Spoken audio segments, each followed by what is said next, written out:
नमस्कार, आपण पाहताय न्यूज 18 लोकमत. आपल्या सगळ्यांचं स्वागत. मी मिलिंद भागवत आणि आता जगभरातल्या अनेक महत्त्वाच्या बातम्यांचा घेऊयात वेगवान आढावा.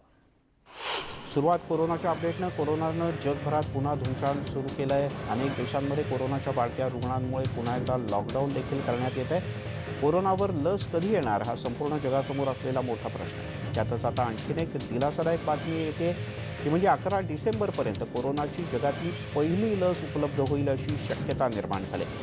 अमेरिकेमध्ये कोरोना लसीच्या मोहिमेतील प्रमुख मोन्सेफ सलोई यांनी या संदर्भात माहिती दिली. कोरोनाची लस तयार करणाऱ्या अमेरिकेतल्या फायझर या कंपनीनं अन्न आणि औषध विभागाकडे या संदर्भात परवानगी मागितली.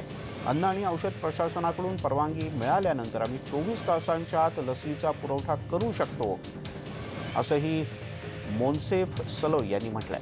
FDA कडून सल्लागार 8 ते 10 डिसेंबरच्या दरम्यान फायझर आणि मॉडर्ना कंपन्यांना भेट देऊन या लसीला अंतिम मंजुरी देतील अशी शक्यता आहे. चीनचे राष्ट्राध्यक्ष शी जिनपिंग यांनी शनिवारी स्पष्ट केलं की जे देश कोरोना लसीच्या संदर्भात संशोधन, विकास आणि उत्पादन करतायत त्या देशांना आम्ही सर्वतोपरी मदत करू. तसंच लस स्वस्त उपलब्ध करून देण्यासाठी सुद्धा सहकार्याची भूमिका चीन घेईल असं जिनपिंग म्हणाले. सौदी अरेबियानं आयोजित केलेल्या G20 शिखर परिषदेत व्हिडिओ कॉन्फरन्सिंगच्या माध्यमातून जिनपिंग सहभागी झाले होते. दरम्यान राज्य वृत्तसंस्था शिहुआने यांनी स्पष्ट केलं की कोरोना प्रतिबंधक लस जागतिक पातळीवर सहज उपलब्ध होईल आणि ती परवडणारी असेल यासाठी चीन सर्वतोपरी प्रयत्न करेल. स्पेनची राजधानी माद्रिद इथलं प्राचीन आणि इतिहासाची साक्ष देणारं रासो फ्ली मार्केट पुन्हा एकदा खुलं झालंय. कोरोना परिस्थितीमुळे लॉकडाऊनच्या काळात हे मार्केट 8 महिने बंद होतं. खरं तर अजूनही लोक युरोपियन फ्ली मार्केट्स बंदच आहेत, पण रास्ट्रो फ्ली मार्केट हे सुरू झालंय. सावधगिरी बाळगून आपापले दैनंदिन व्यवहार लोकांनी करावेत असे आदेश प्रशासनाच्या वतीनं देण्यात आले आहेत. रास्ट्रो फ्ली मार्केट 50% क्षमतेनं सुरू करण्यास परवानगी देण्यात आली आहे. एका रविवारी 500 पेक्षा जास्त स्टॉल खुले राहणार नाहीत, तर गर्दीची मर्यादा 2,500 पर्यंत निश्चित करण्यात आले. अमेरिकेचे अध्यक्ष डोनाल्ड ट्रम्प यांनी निवडणुकांचा निकाल उलटवण्याच्या प्रयत्नांमध्ये अविश्वसनीय बेजबाबदारपणा दाखवला. या नियोजित अध्यक्ष बायडेन यांच्या मताशी मी सहमत असल्याचं फ्रान्सचे परराष्ट्र व्यवहार मंत्री जीन यवेस ले ड्रियान यांनी म्हटलंय. फ्रान्समध्ये LCIला दिलेल्या मुलाखतीत ते बोलत होते. बायडेन यांची प्रतिक्रिया ही वास्तविकतेला धरून असल्याचंही त्यांनी म्हटलं. चीनचे अध्यक्ष शी जिनपिंग यांनी रविवारी बीजिंगमध्ये व्हिडिओ कॉन्फरन्सिंगच्या माध्यमातून संवाद साधला. G20 इथल्या शिखर समिटच्या नंतर ते एका कार्यक्रमात बोलत होते.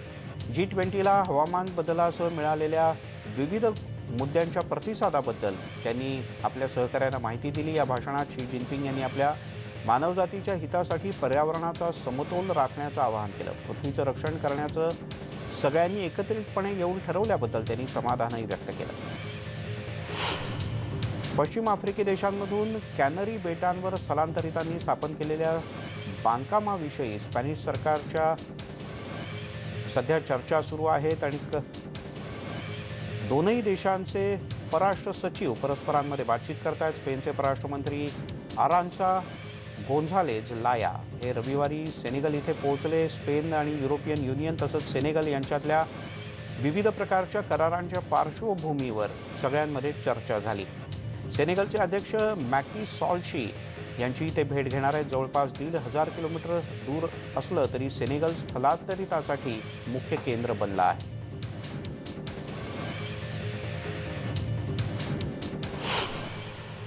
रविवारी नाग्रोनो कराबाखच्या आदिवासींनी आर्मेनियाच्या भागात मारल्या गेलेल्या हजारो मृतांचं स्मरण केलं. 27 सप्टेंबरला झालेल्या जबरदस्त हल्ल्यांमध्ये आणि युद्धाच्या शेवटच्या दिवशी सुद्धा अनेकांचा मृत्यू झाला होता. त्यांच्या स्मरणार्थ नाग्रोनो कराबाख आणि आर्मेनियामध्ये धार्मिक प्रार्थनांचं आयोजन करण्यात आलं होतं. इथे आर्मेनिया आणि अझरबैजान यांच्यात जुना संघर्ष होता. अनेक वर्ष इथे लढाया सुरू होत्या. या लोकांनी अखेर युद्ध संपल्यानंतर शांततेसाठी प्रार्थना केली आणि आपला जीव गमावला. त्यांच्यासाठी मेणबत्त्याही पेटवल्या. अझरबैजान आणि आर्मेनिया भागातला संघर्ष संपल्यानंतर रशियानं शांतता दलाच्या माध्यमातून मानवतेच्या दृष्टिकोनातून नागार्नो आणि कारबागच्या विविध भागात काम सुरू केलं आहे. अनेक गावांमध्ये पाणीपुरवठा सुद्धा केला जातोय. रशियाच्या आपत्कालीन मंत्रालयातर्फे 75 आपत्कालीन तज्ज्ञांचा गट आणि 13 वाहनं नागार्नो कारबागला रवाना करण्यात आली आहेत. या सगळ्यांच्या माध्यमातून मानवतेच्या दृष्टिकोनातून रशियानं इथं बचाव कार्य सुरू केलं आहे. सर्बियाची राजधानी बेलग्रेडमध्ये सर्बियन धर्मगुरू इरिनेज यांच्या अंत्यसंस्काराला हजारो लोकांनी हजेरी लावली. नुकतंच शेजारच्या मोंटेग्नेग्रो इथे मौलवींच्या अंत्यदर्शनासाठी गर्दी जमल्याचं चित्र पाहायला मिळालं होतं. इथे कोरोना संसर्गाच्या घटनाही वाढल्या होत्या. त्यात 90 वर्षांच्या इरिनेज यांच्या अंत्यसंस्काराला सुद्धा मोठी गर्दी झाल्यानं चिंता व्यक्त करण्यात येते. बेलग्रेडमध्ये कोरोना प्रतिबंधासाठी अजूनही कडक नियम आहेत, पण तरीही त्याकडे दुर्लक्ष करत लोक मोठ्या संख्येनं अंत्यसंस्काराला उपस्थित होते. इस्रायलचे पंतप्रधान बेंजामिन नेतान्याहू यांनी रविवारी अमेरिकेच्या माजी नेव्ही विश्लेषक जोनाथन पोलार्डवरील 1980च्या काळात इस्रायलसाठी हेरगिरी केल्याबद्दल जे दोषी ठरवण्यात आलं होतं त्यांच्या निर्बंध हटवण्याचं स्वागत केलं. ते लवकरच इस्रायलमध्ये येतील अशी अपेक्षाही त्यांनी व्यक्त केली. पोलार्ड यांच्या सुटकेसाठी बऱ्याच वर्षांपासून काम सुरू होतं असंही नेतान्याहू यांनी आवर्जून नमूद केलं. मात्र पोलार्ड कधी येतील याबद्दलची निश्चित तारीख सांगता येत नाही असंही त्यांनी नमूद केलं. सौदी अरेबियाचे राजे सलमान यांनी रविवारी G20 शिखर संमेलनाची सांगता केली. यावर्षी आपण बरंच काही साध्य केलं आहे असं त्यांनी नमूद केलं. जीवन आणि जीवनमानाचं रक्षण करण्यासाठी, मानवजातीच्या रक्षणासाठी, कोरोनासारख्या जागतिक संकटांवर मात करण्याकरता सर्वच देशांनी परस्पर सहकार्य करण्यावर एकमत केलं. याबद्दल राजे सलमान यांनी जगभरातल्या सर्वच देशांच्या नेत्यांचे आभार मानले.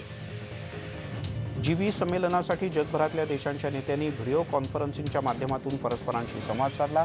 सौदी अरेबियाच्या पुढाकारानं या G20 शिखर बैठकीचं आयोजन करण्यात आलं होतं.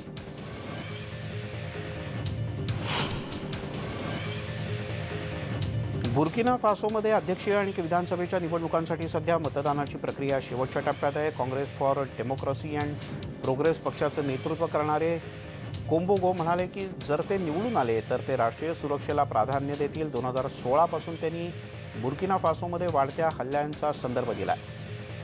बुर्किना फासोमध्ये रक्त वाहिलंय आणि ही अत्यंत दुर्दैवी गोष्ट असल्याचंही त्यांनी म्हटलंय. आम्हाला युद्ध थांबवण्याची गरज आहे. देशाची दुसरी प्राथमिकता आर्थिक सुधारणा आहे आणि हा मुद्दा सुद्धा या निवडणुकांमध्ये चांगलाच गाजला होता. बेलारूसमध्ये मानवाधिकार गट चांगलेच आक्रमक झाले. देशाच्या हुकुमशाही अध्यक्षांना राजीनामा द्यावा अशी मागणी करत निषेध आंदोलनं ठिकठिकाणी सुरू आहेत. अशा सुमारे 150 पेक्षा जास्त आंदोलकांना पोलिसांनी नुकतीच अटक केली. देशातील सत्ताधाऱ्यांच्या विरोधात ऑगस्टच्या सुरुवातीपासूनच जवळपास दररोज आंदोलनं होत आहेत, परंतु रविवारी होणारं आंदोलन हे सगळ्यात मोठं होतं. 9 ऑगस्टला झालेल्या अध्यक्षीय निवडणुकीनंतर बेलारूसमध्ये निषेध नोंदवला जातोय. अधिकृत निकालांच्या नुसार लुकाशेंको यांना 6व्यांदा मुदतवाढ देण्यात आली आहे, पण लोकांमध्ये मात्र त्यांच्याबद्दल मोठी नाराजी आहे.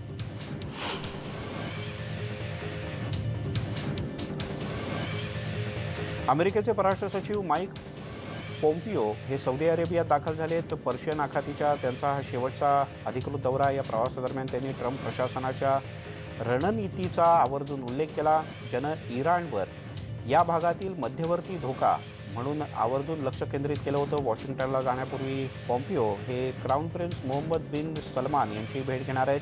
या दौऱ्यादरम्यान ते फ्रान्स, तुर्कस्तान आणि इस्रायलला सुद्धा भेटी देतील. पश्चिम आफ्रिकेतील नागरिकांनी राष्ट्रपती आणि विधानसभेच्या निवडणुकीमध्ये मतदान करण्यासाठी जाताना सुमारे 3800 निवडणूक निरीक्षकांनी आपापलं काम चोखपणे बजावलं. रविवारी बुर्किना फासोच्या मतदान केंद्रांवर मोठ्या संख्येनं मतदानासाठी लोकांनी गर्दी केली होती. त्यासाठीच्या तांत्रिकता पूर्ण करण्यात आल्या. तांत्रिक सहाय्य मिशनचे प्रमुख मामादो शेख यांनी सांगितलं की काही मतदान केंद्रावर तांत्रिक बिघाडामुळे मतदानासाठी विलंब झाला. इथे मतदारांना काही ठिकाणी धमकवण्यात आल्याचं आणि मतदान करण्यासाठी दबाव टाकण्यात आल्याचंही त्यांनी नमूद केलं.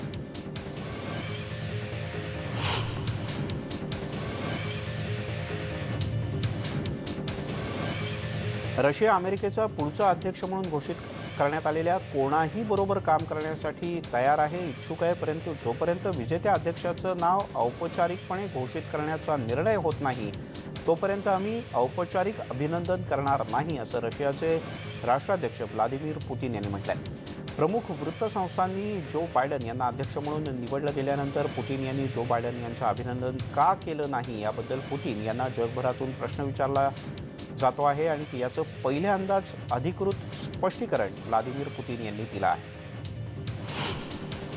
सौदी अरेबियाचे क्राऊन प्रिन्स यांनी G20 शिखर संमेलनाच्या संदर्भात अनपेक्षित असं भाषण केलं. यावेळेला बोलताना त्यांनी कोरोना साथीमुळे निर्माण झालेल्या परिस्थितीला लढा देण्यासाठी आरोग्यविषयक, आर्थिक आणि सामाजिक परिणामांवर एकत्रितपणे उपाययोजना करण्याचा निश्चय आणि निर्धार केल्याबद्दल त्यांनी जगभरातल्या नेत्यांचे आभार मानले आणि G20 शिखर परिषदेचं कौतुकही केलं.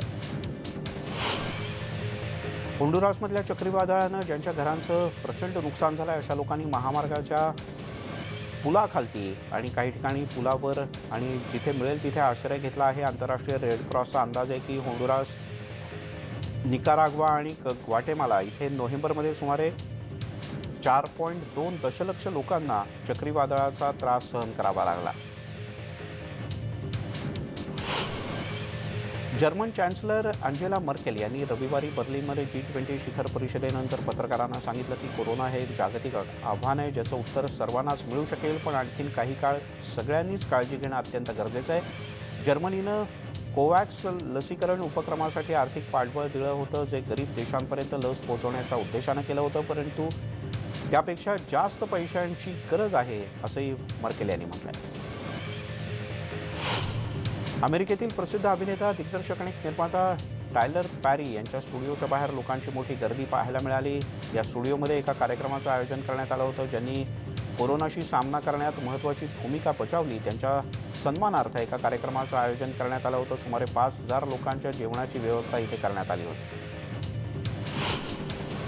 2021 साठी अमेरिकन रोड स्कॉलर्सची निवड करण्याची प्रक्रिया अक्षरशः पहिल्यांदाच इतक्या लवकर वेळेत पूर्ण झाली. ऑनलाईन पद्धतीनं ही प्रक्रिया पार पाडण्यात आली. रोड्स ट्रस्टनं रविवारी पहाटे 32 विजेत्यांची घोषणा केली. पुढच्या वर्षी इंग्लंडच्या ऑक्सफर्ड विद्यापीठामध्ये विविध महाविद्यालय आणि विद्यापीठांमध्ये अभ्यास करण्यासाठी या सगळ्यांची निवड करण्यात आली आहे.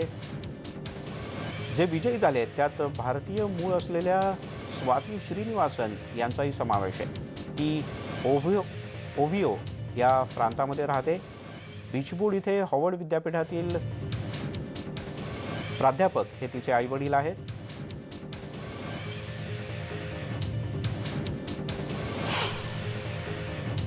युनेस्कोच्या जागतिक वारसा असलेल्या मुख्य शहर चौकामध्ये ग्रँड प्लेसच्या मध्यभागी रविवारी ब्रसेल्सनं 18 मीटर उंच ख्रिसमस ट्री सजवला होता.